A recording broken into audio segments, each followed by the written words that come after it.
CRR versus SLR. आज की हमारी वीडियो है सीआरआर वर्सेस एसएलआर। सीआरआर की फुल फॉर्म क्या होती है बच्चों? Cash reserve ratio. Full form जरूर याद कर लेना, पेपर में कई बारी आ जाती है कैश रिजर्व रेशो।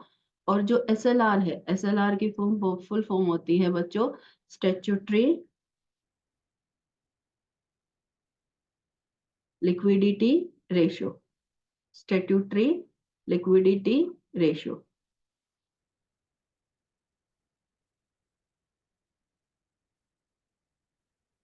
ये फुल फॉर्म जरूर याद कर लेना, पेपर में बहुत बारी 1 मार्क में ये आ जाती है। Cash reserve ratio. Cash reserve ratio क्या होता है बच्चों? जो आप कैश की फॉर्म में आरबीआई के पास रखते हो, आप मतलब कमर्शियल बैंक, जो अमाउंट अपनी टोटल डिपॉजिट का कमर्शियल बैंक आरबीआई के पास रखते हैं, उस परसेंटेज को बोलते हैं कैश रिजर्व रेशो। और जो अमाउंट कमर्शियल बैंक अपने खुद के पास रखते हैं लिक्विड एसेट्स की फॉर्म में, उसको हम बोलते हैं, उस परसेंटेज को स्टैट्यूटरी लिक्विडिटी रेशियो। तो सीआरआर में हम सीआरआर में कमर्शियल बैंक कैश डिपॉजिट करता है आरबीआई के पास, और एसएलआर में कमर्शियल बैंक कैश, गोल्ड और गवर्नमेंट सिक्योरिटी बॉन्ड्स जो होते हैं वो रखता है अपने खुद के पास। इनका कंपैरिजन बहुत ही इंपॉर्टेंट है। तो फर्स्ट हम स्टडी करेंगे सीआरआर के बारे में, देन एसएलआर के बारे में। सीआरआर क्या होता है? जो net demand and time deposit होती है ना, किसकी? कमर्शियल बैंक की। Net NDTL, net time and net demand and time deposit of A commercial bank, उसका एक पोर्शन कमर्शियल बैंक आरबीआई के पास रखता है। उसका कुछ पोर्शन कमर्शियल बैंक आरबीआई के पास रखता है। किस फॉर्म में रखता है? कैश की फॉर्म में रखता है। ठीक है, कैश की फॉर्म में आरबीआई के पास कमर्शियल बैंक अपनी total demand and time liabilities का परसेंटेज रखता है, उसको हम बोलते हैं सीआरआर। क्या बोलते हैं इसको? सीआरआर। इसके ऑपोजिट कुछ परसेंटेज अपनी टोटल जो net demand and time liabilities है, उसका कुछ परसेंटेज कमर्शियल बैंक खुद के पास रखते हैं लिक्विड एसेट्स की फॉर्म में। किसकी फॉर्म में रखते हैं? Cash, gold and government approved securities की फॉर्म में, लिक्विड एसेट्स की फॉर्म में अपने पास रखते हैं। उस परसेंटेज को हम बोलते हैं एसएलआर। ठीक है, ये होता है एसएलआर। एसएलआर क्या होता है? किसके पास रखा जाता है? कमर्शियल बैंक खुद के पास रखते हैं। और जो सीआरआर है, सीआरआर कमर्शियल बैंक किसके पास रखते हैं? आरबीआई के पास। सीआरआर में क्या रखता है कमर्शियल बैंक? कैश रखता है आरबीआई के पास। और जो एसएलआर है, एसएलआर में क्या रखता है कमर्शियल बैंक? लिक्विड एसेट्स को रखता है। किसके पास? खुद के पास। ठीक है, तो नेक्स्ट पॉइंट इसमें आ जाता है बच्चों, ये देखो, जो सीआरआर है, सीआरआर की परसेंटेज कितनी हो सकती है, फिक्स कौन करता है? आरबीआई। सीआरआर और एसएलआर दोनों को फिक्स कौन करता है? आरबीआई फिक्स करता है। CRR fixed by RBI and SLR is also fixed by RBI. RBI act 1949 के अकॉर्डिंग जो सीआरआर है उसकी रेशो क्या थी? 3% टू 15%। जो ये net demand and time liabilities है, इसका 3 to 15% कैश की फॉर्म में आरबीआई के पास रखना होता है कमर्शियल बैंक को। और जो उसकी ये एनडीटीएल होती है, net demand and time liabilities, इसका 25% से लेके 40% कमर्शियल बैंक को खुद के ही पास रखना पड़ता था। किसकी फॉर्म में? लिक्विड एसेट की फॉर्म में रखना होता था। ठीक है, लेकिन ये 49 आरबीआई एक्ट 1949 के अकॉर्डिंग था, लेकिन अमेंडमेंट हुआ था कब? 2007 में। Amendment was made in 2007। उसके बाद जो ये इसकी लोअर लिमिट थी, इसको हटा दिया है। ठीक है, अब कोई भी लोअर लिमिट नहीं है। जो सीआरआर है, सीआरआर कितनी है? 0% से लेकर 15% तक।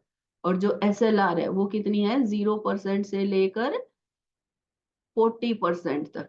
ठीक है, इसकी जो लोअर लिमिट है, लोअर कैप है, इसको हटा दिया है। नीचे कोई इसकी जो मैक्सिमम लिमिट है अब इसको 0 से स्टार्ट कर सकता है आरबीआई। इसको किसको? सीआरआर और एसएलआर को। ओके, अब बात आती है इंटरेस्ट की। 1949 से लेके 2007 तक, 1949 से लेके 2007 तक जो आरबीआई है, आरबीआई सीआरआर पे इंटरेस्ट देता था। इंटरेस्ट किसको देता था? कमर्शियल बैंक को। लेकिन इस अमेंडमेंट के बाद आरबीआई ने इंटरेस्ट देना बंद कर दिया। तो आज के टाइम पे अगर कोई क्वेश्चन आता है 1 मार्क में कि सीआरआर पे आरबीआई कमर्शियल बैंक को इंटरेस्ट देता है, no, answer is no. But earlier it was given, ऐसा नहीं कि कभी दिया ही नहीं, पहले ये दिया जाता था लेकिन अभी नहीं दिया जाता है। ओके, और जो एसएलआर है, एसएलआर पे भी अर्निंग होती है कमर्शियल बैंक की। कैसे? जो गवर्नमेंट अप्रूव्ड सिक्योरिटी खरीदते, गोल्ड खरीदते, इनका प्राइस इंक्रीज होता है। जो जैसे इनका प्राइस इंक्रीज होता है उसका बेनिफिट अर्निंग की फॉर्म में किसको मिल जाता है? कमर्शियल बैंक को मिल जाता है। ठीक है, तो आज के टाइम पे सीआरआर पे कमर्शियल बैंक कुछ भी अर्न नहीं करता है, लेकिन एसएलआर पे बैंक अर्न करता है। क्या अर्न करता है? जो ये इन्वेस्टमेंट करता है गोल्ड और गवर्नमेंट सिक्योरिटीज में, उसकी वैल्यू बढ़ती रहती है टाइम के साथ साथ, तो वो उसकी अर्निंग में कंसीडर होता है।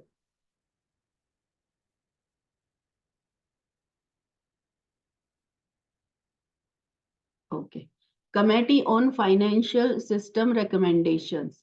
ये एक कमेटी सीएफएस बनी थी, कमेटी ऑन फाइनेंशियल सिस्टम पे। ठीक है, इसने क्या रिकमेंडेशन दी थी? 1991 में ये बनी थी। इसने क्या रिकमेंडेशन करी थी बच्चों? ये देखो, जो ये है सीआरआर, क्या है ये? चार्ट किसको शो कर रहा है? सीआरआर को शो कर रहा है।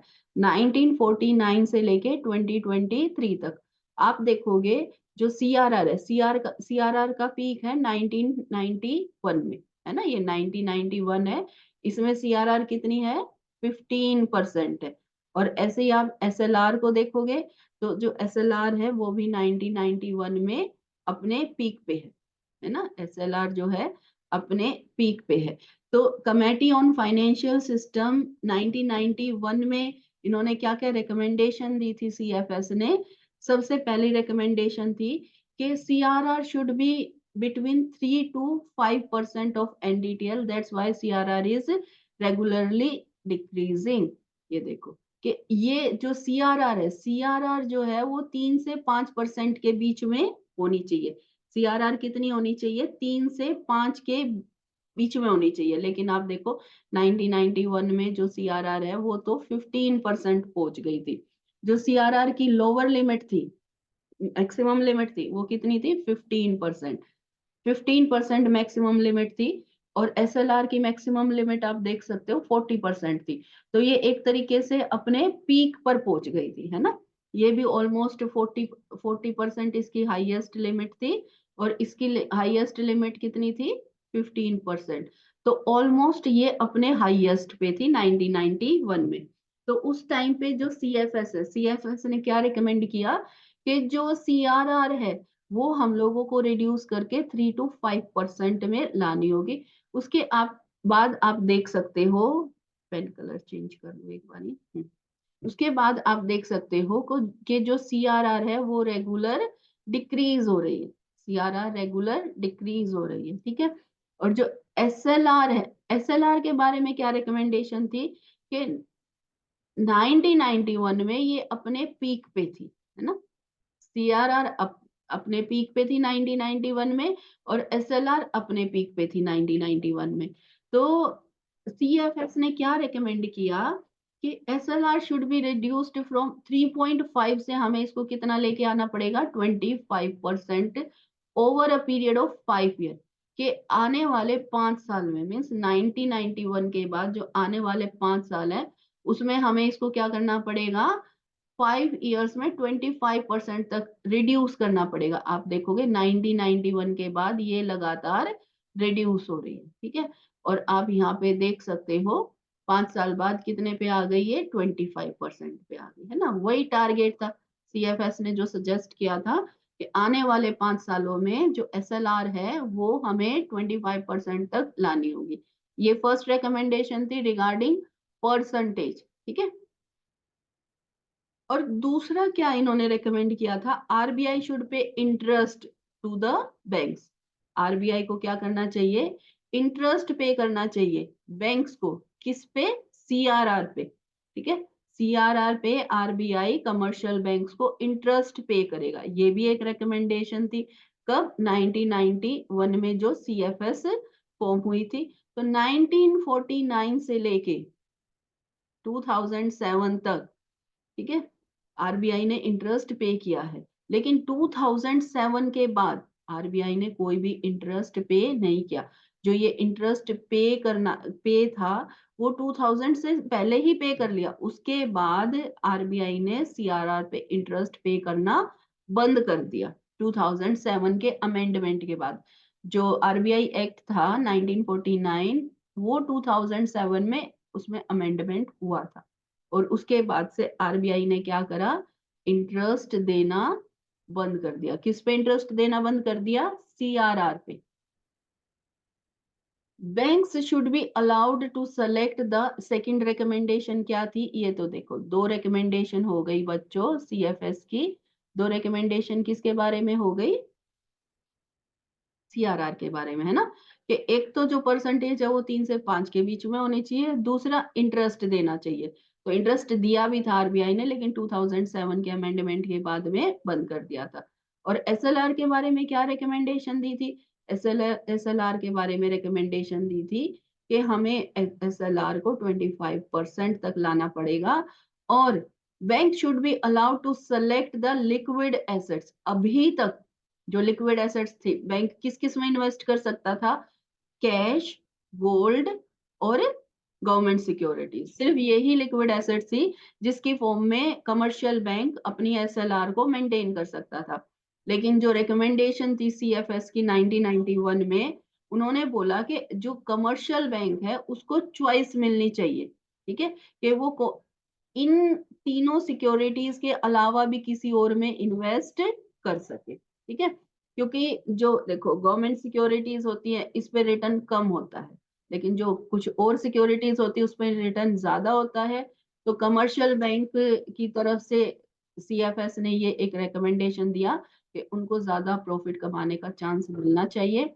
तो जो ये तीन सिक्योरिटीज है ना, इन तीन सिक्योरिटीज, इन तीन के अलावा भी किसी और में हम एसएलआर को मेंटेन कर सके। 1996 में SLR security concept was introduced, SLR securities. इससे पहले सिर्फ एसएलआर सिक्योरिटीज में आप ये तीन ही रख सकते थे। 1996 में ये इंट्रोड्यूस करा गया एसएलआर सिक्योरिटी कंसेप्ट। अब इसमें कौन सी सिक्योरिटीज इन्वॉल्व हो सकती थी, वो सिक्योरिटीज थी, देखो सबसे पहले कौन सी सिक्योरिटी है यहाँ पर, सबसे पहली सिक्योरिटी थी, banks can invest in bonds and debentures of private firm। इससे पहले जो बैंक्स थे वो किस में इन्वेस्ट कर सकते थे, वो सिर्फ एसएलआर मेंटेन करने के लिए गवर्नमेंट सिक्योरिटीज में, गवर्नमेंट बॉन्ड्स में कर सकते थे इन्वेस्ट। लेकिन इसके बाद से प्राइवेट फर्म्स के जो डिबेंचर्स और बॉन्ड्स है उसमें भी कमर्शियल बैंक इन्वेस्ट कर पाए। नेक्स्ट रिकमेंडेशन थी कि जो सीडीज होते हैं ना, बैंक सीडीज इशू करते हैं, सर्टिफिकेट ऑफ डिपॉजिट, उसमें भी इन्वेस्ट कर पाए। नेक्स्ट थी कमर्शियल पेपर्स, जो एनबीएफसी A2 रेटिंग के साथ कमर्शियल पेपर्स इशू करता है, तो उसमें भी कमर्शियल बैंक एसएलआर मेंटेन करने के लिए इन्वेस्ट कर पाए। स्टेट डेवलपमेंट लोन, जो स्टेट गवर्नमेंट जो होती है, स्टेट डेवलपमेंट लोन जो इशू करती है उसमें भी इन्वेस्ट कर पाए।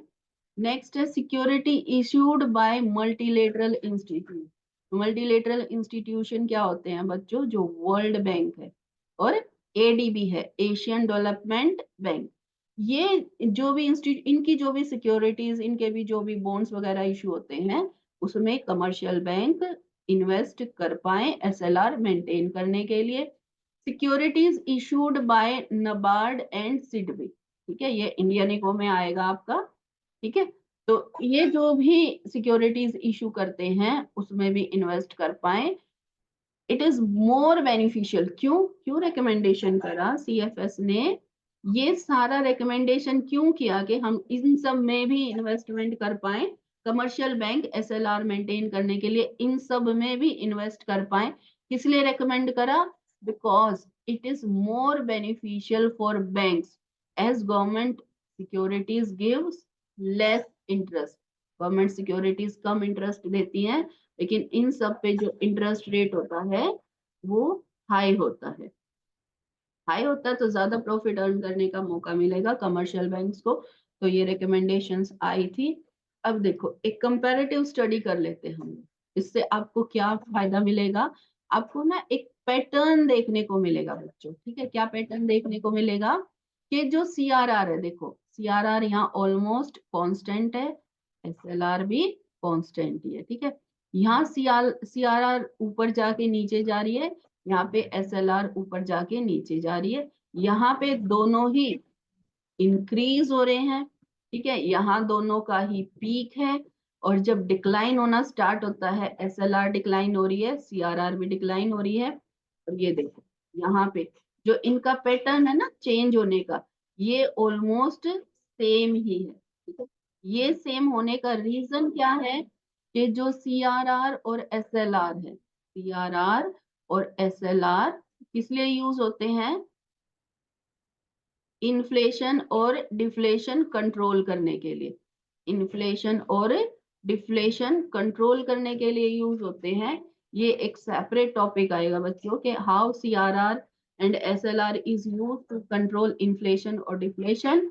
तो जब इन्फ्लेशन का टाइम होता है तो हम तो आरबीआई जो है वो सीआरआर को और एसएलआर को इंक्रीज कर देता है, और जो डिफ्लेशन का टाइम होता है उस पे डिक्रीज कर देता है। तो इसके पैटर्न से आपको आइडिया लग जाएगा कि जब राइज हो रहा है, ये अपवर्ड मूव हो रहा है सीआरआर और एसएलआर, तो इसका मतलब ये टाइम पीरियड कौन सा था? इन्फ्लेशन का था। और जब सीआरआर और एसएलआर का डिक्लाइन हो रहा है तो ये डिफ्लेशन का टाइम। तो इससे आपको ये पता चलता है। और ये यहाँ पर 99 1964 से लेकर 1964 से लेके ईयर 2010 तक का दे रहा है। ठीक है,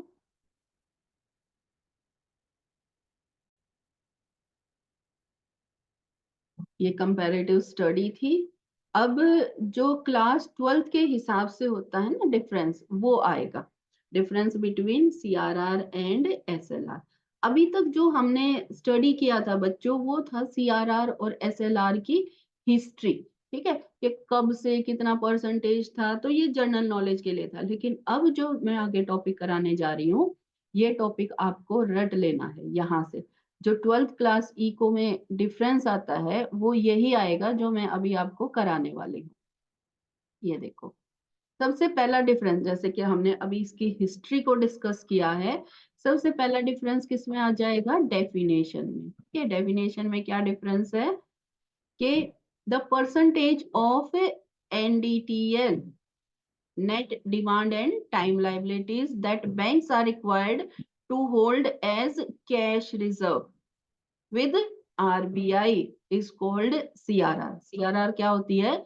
जो net demand and time liabilities का परसेंटेज कमर्शियल बैंक आरबीआई के पास कैश की फॉर्म में रखते हैं, उसको हम बोलते हैं सीआरआर। और जो percentage of NDTL commercial bank required to hold in the form of liquid assets with them। ठीक है, ये भी ऐड कर लेना इसमें, with them, अपने पास ही रखते, कम सेंट्रल बैंक के पास नहीं डिपॉजिट कराना होता। ठीक है, तो दैट इज कॉल्ड एसएलआर। तो पहला डिफरेंस क्या हो गया बच्चों? पहला डिफरेंस हो गया डिफरेंस दोनों के बीच में। ठीक, दोनों की डेफिनेशन। ठीक है, फिर है फॉर्म, किस फॉर्म में मेंटेन होता है? सेकंड डिफरेंस, जो सीआरआर होता है वो किस फॉर्म में मेंटेन होता है? कैश की फॉर्म में। और जो एसएलआर है वो किस फॉर्म में मेंटेन होता है? Cash, gold, treasury bill, government bonds, government approved securities, इनकी फॉर्म में मेंटेन होता है। नेक्स्ट है regulates, regulates the flow of money in the economy. जो सीआरआर है ना, सीआरआर को रखने का पर्पस क्या होता है सेंट्रल बैंक का? सेंट्रल बैंक जो, देखो क्या होता है, जितना भी पैसा कमर्शियल बैंक के पास आएगा, उतना ही ज्यादा कमर्शियल बैंक प्रॉफिट अर्न करने के लिए क्या करेगा, सारा का सारा पैसा लोन में दे देगा। ठीक है, तो इससे क्या होगा, मार्केट में मनी सर्कुलेशन बढ़ जाएगा और इन्फ्लेशन की सिचुएशन आ जाएगी। तो इस सिचुएशन को कंट्रोल करने के लिए कमर्शियल सेंट्रल बैंक क्या करता है, कुछ एक कैश अपने पास रख ले। ठीक है, ताकि फ्लो ऑफ मनी को कंट्रोल कर सके आरबीआई, उसलिए ये कुछ कैश अपने पास रखता है। दूसरा रीजन क्या है कि जो सेंट्रल बैंक होता है, सेंट्रल बैंक होता है lender of last resort, lender of last resort. इसका मतलब क्या होता है कि जब भी कमर्शियल बैंक को या फिर गवर्नमेंट को लोन की जरूरत पड़ती है, तो कमर्शियल बैंक और गवर्नमेंट कहाँ से लोन लेते हैं, आरबीआई से लोन लेते हैं। ठीक है, तो आरबीआई के पास कहीं ना कहीं से तो पैसा होना चाहिए ना, तो जो पैसा आरबीआई को लेंडर ऑफ लास्ट रिसोर्ट के लिए चाहिए होता है, वो कैश रिजर्व की फॉर्म में कमर्शियल बैंक से आरबीआई ले लेता है।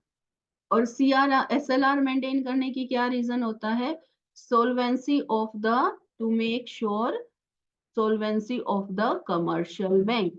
ये कमर्शियल बैंक की सोल्वेंसी होनी चाहिए। सोल्वेंसी का मतलब क्या होता है, अब यहाँ पर सोल्वेंसी का मतलब होता है पेइंग कैपेसिटी। आप अपने डेट्स को पे कर सकते हो, इसका मतलब आप सॉल्वेंट हो। आप अपने डेट को पे नहीं कर सकते, इसका मतलब आप सॉल्वेंट नहीं हो। तो कमर्शियल बैंक की सॉल्वेंसी को इंश्योर करता है आरबीआई, और क्रेडिट फैसिलिटीज को रेगुलेट करता है एसएलआर की हेल्प से। और देखो, एक सिचुएशन होती है बैंक रन की, ये समझाने के लिए बता रही हूँ। बैंक रन की एक सिचुएशन होती है, बैंक रन की मतलब सिचुएशन क्या होती है कि कई बार कुछ ऐसी कंडीशंस आ जाती कि बैंक से ट्रस्ट उठ जाता है, या कोई भी XYZ रीजंस की वजह से जो पब्लिक है, बहुत सारे लोग बैंक में पैसा निकलवाने के लिए पहुंच जाते हैं। तो बैंक रन की सिचुएशन में कमर्शियल बैंक के पास पैसा हो देने के लिए, ठीक है, तो इस ये रीजन भी होता है एसएलआर को फिक्स करने का। तो बैंक रन की सिचुएशन से कमर्शियल बैंक डील कर सके, इसलिए कमर्शियल बैंक को एसएलआर मेंटेन करना पड़ता है। केप्ट विद कैश किसके पास रखना पड़ता है, आरबीआई। सीआरआर किसके पास रखना पड़ता है, आरबीआई के पास। और एसएलआर में जो सिक्योरिटीज होती हैं वो कमर्शियल बैंक खुद के ही पास रखता है। ठीक है, ये था आपका थर्ड डिफरेंस, ये था फोर्थ डिफरेंस, और ये है फिफ्थ डिफरेंस। इंटरेस्ट, बैंक कुछ भी अर्न नहीं करता सीआरआर पे। सीआरआर पे आरबीआई कमर्शियल बैंक को कुछ भी इंटरेस्ट पे नहीं करता है। और लेकिन जो एसएलआर है, एसएलआर पे कमर्शियल बैंक अर्न करता है। कैसे अर्न करता है, कि जो भी सिक्योरिटीज गोल्ड्स खरीद रखे हैं, जैसे जैसे उनकी वैल्यू बढ़ेगी, वैसे वैसे जो कमर्शियल बैंक है उनकी भी वैल्यू, उनके भी जो इन्वेस्टमेंट कर रखा है उन्होंने, उसकी वैल्यू इंक्रीज होगी। 5 डिफरेंस ये इस स्लाइड में है, 5 डिफरेंस नेक्स्ट वाली स्लाइड में है। ठीक है, नेक्स्ट 5 डिफरेंस, ये देखो 6th डिफरेंस। ठीक है, ये है 6th डिफरेंट, लिक्विडिटी। ये सीआरआर जो है ना, सीआरआर लिक्विडिटी को रिड्यूस करता है। ठीक है, कैसे, लिक्विडिटी का मतलब क्या होता है, लिक्विडिटी का मतलब होता है कैश। लिक्विडिटी का मतलब क्या होता है, लिक्विडिटी का मतलब होता है कैश। तो सीआरआर में कुछ कैश कमर्शियल बैंक आरबीआई के पास रखते हैं, तो इसका मतलब कमर्शियल बैंक की लिक्विडिटी कम हो जाएगी। सारे कमर्शियल बैंक्स की लिक्विडिटी कम होगी, इसका मतलब इकोनॉमी में लिक्विडिटी कम होगी। और एसएलआर जो है वो लिक्विडिटी को इम्प्रूव करता है, बढ़िया करता है। ठीक है, एसएलआर मतलब जो आप सिक्योरिटीज में इन्वेस्ट करते हो, है ना, करंट जो एसेट्स होते हैं उसमें इन्वेस्ट करते हो। और करंट एसेट्स आपको पता है बहुत जल्दी आप कैश में कन्वर्ट कर सकते हो। जो सिक्योरिटीज हैं, डिबेंचर्स हैं या गोल्ड है, इसको आप बहुत जल्दी बेच के पैसा ले सकते हो।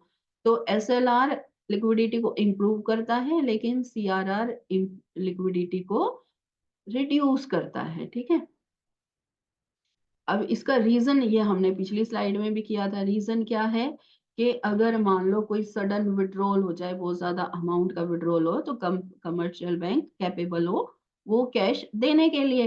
और ये सीआरआर मेंटेन करने का क्या रीजन होता है? Banks, CRR helps bank to avail the lender of last resort facility. ठीक है, commercial bank lender of last resort की फैसिलिटी को अवेल कर सकते हैं आरबीआई की। आरबीआई की लेंडर ऑफ लास्ट रिसोर्ट की फैसिलिटी क्या होती है कि जब कमर्शियल बैंकों को कहीं से भी कैश नहीं मिलता है ना, तो वो कहाँ से लोन लेते हैं? आरबीआई से। तो आरबीआई के पास जितना ज्यादा सीआरआर होगा उतना ही ज्यादा आरबीआई लोन इशू कर पाएगा। नेशनल इम्पैक्ट क्या होता है? नेशनल इम्पैक्ट ये होता है कि ये लिक्विडिटी ऑफ कैश को रेगुलेट करता है किसी भी कंट्री में, और ये क्रेडिट ग्रोथ को मेंटेन करता है किसी भी कंट्री में। ये नेशनल इम्पैक्ट होता है। सीआरआर लिक्विडिटी ऑफ कैश को मेंटेन करता है, और एसएलआर क्रेडिट ग्रोथ को मेंटेन करता है किसी भी कंट्री की। इफेक्टिवनेस, क्या इफेक्टिव? अब ये लेस इफेक्टिव होता है और ये मोर इफेक्टिव होता है। ठीक है, जो सीआरआर है, सीआरआर लेस इफेक्टिव होता है मनी सप्लाई को मेंटेन करने के लिए, लेकिन एसएलआर ज्यादा इफेक्टिव होता है लिक्विडिटी को मेंटेन। अब ये मनी सप्लाई को कैसे मेंटेन करते हैं ना, ये अलग से एक पॉइंट आएगा। क्वालिटेटिव क्वांटिटेटिव इंस्ट्रूमेंट्स होते हैं, तो उसमें सीआरआर और एसएलआर को कैसे यूज करते हैं मनी सप्लाई कंट्रोल करने के लिए। मींस मार्केट में मनी का सर्कुलेशन बढ़ाना है कि मार्केट में मनी का सर्कुलेशन घटाना, ये अलग से एक टॉपिक आएगा बच्चों। तो उसमें ये मनी सप्लाई को कैसे कंट्रोल करता है वो क्लियर हो जाएगा। अगर यहाँ समझ नहीं आ रहा है तो छोड़ देना, बस ये याद रख लेना कि ये लेस इफेक्टिव है और ये more effective. Cash reserve ratio usually lower होता है ना। हमने जब पीछे रेट ऑफ इनके इंटरेस्ट के देखे भी थे, तो जो सीआरआर है, सीआरआर यूजुअली कम होता है, एसएलआर हायर होता है सीआरआर से। ठीक है, यूजुअली ऐसा होता है। नेक्स्ट है इम्पैक्ट ऑन बैंक्स लिक्विडिटी। ये ना कुल मिला के सारे पॉइंट्स आप देखोगे सेम सेम सही लगेंगे। ठीक है, वही सेम बात रिपीट कर रखी है, सिर्फ हर एक जो भी पॉइंट है ना उसका एस्पेक्ट अलग अलग बता रखा है कि लिक्विडिटी को मेंटेन करता है तो नेशनल इम्पैक्ट कैसे होएगा, लिक्विडिटी पे क्या इम्पैक्ट होएगा, इसकी इफेक्टिवनेस है कि नहीं है। तो पॉइंट एक ही है, उसके अलग अलग एस्पेक्ट्स के बेसिस पे डिफरेंस उसका बता रखा है। Impact on banks liquidity, bank की लिक्विडिटी पे क्या इफेक्ट पड़ता है? सीआरआर डायरेक्टली इफेक्ट करता है और एसएलआर इनडायरेक्टली इफेक्ट करता है। सीआरआर डायरेक्टली कैसे इफेक्ट करता है कि जो सीआरआर है, सीआरआर में कमर्शियल बैंक आरबीआई के पास कैश रख के आते, उनके पास जितना भी डिपॉजिट उसके उसमें से कैश कुछ परसेंटेज रख के आते, तो डायरेक्टली इफेक्ट करता है कि उनके पास कैश कम हो जाएगा, मीन्स लिक्विडिटी कम हो जाएगी। Liquidity means cash. ठीक है, और एसएलआर इनडायरेक्टली इम्पैक्ट करता है, मीन्स जो कैश होता है और लिक्विड एसेट्स होती है वो होती तो कमर्शियल बैंक के खुद के ही पास है, लेकिन उनको commercial bank as a loan issue नहीं कर सकता। तो जो इम्पैक्ट होता है लिक्विडिटी पे, एसएलआर का इनडायरेक्टली इम्पैक्ट होता है और सीआरआर का डायरेक्टली इम्पैक्ट होता है। बहुत ही इंपॉर्टेंट टॉपिक है बच्चों ये। इसमें से आप कुल मिला के 6 पॉइंट्स लर्न कर लेना। वैसे सीआरआर और एसएलआर के बीच का जो डिफरेंस है वो कभी भी 6 मार्क्स में नहीं आता है। 6 मार्क्स में ये कभी भी नहीं आता है, ये हमेशा 3 में डिफरेंस आ जाएगा। या अगर मान लो देखो इको में जो क्वेश्चंस होते हैं, क्वेश्चन कितने कितने मार्क्स के आते हैं? 1, 3, 4 और 6 मार्क्स के क्वेश्चन आते हैं।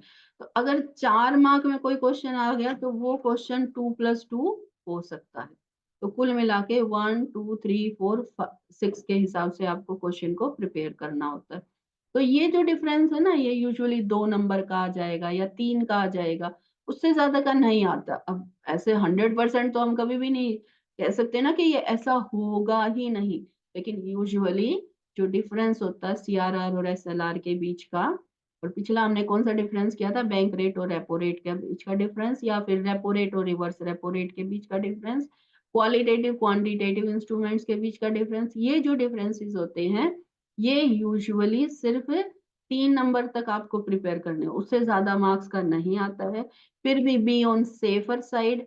इस ये जो डिफरेंसेस हमने की है सीआरआर और एसएलआर के बीच के, इसमें से आप एटलीस्ट 6 पॉइंट्स अच्छे से कर लेना, ठीक है, क्योंकि जब आप 6 पॉइंट्स करोगे तो पेपर में हो सकता है एक आधा पॉइंट आप भूल जाओ, है ना।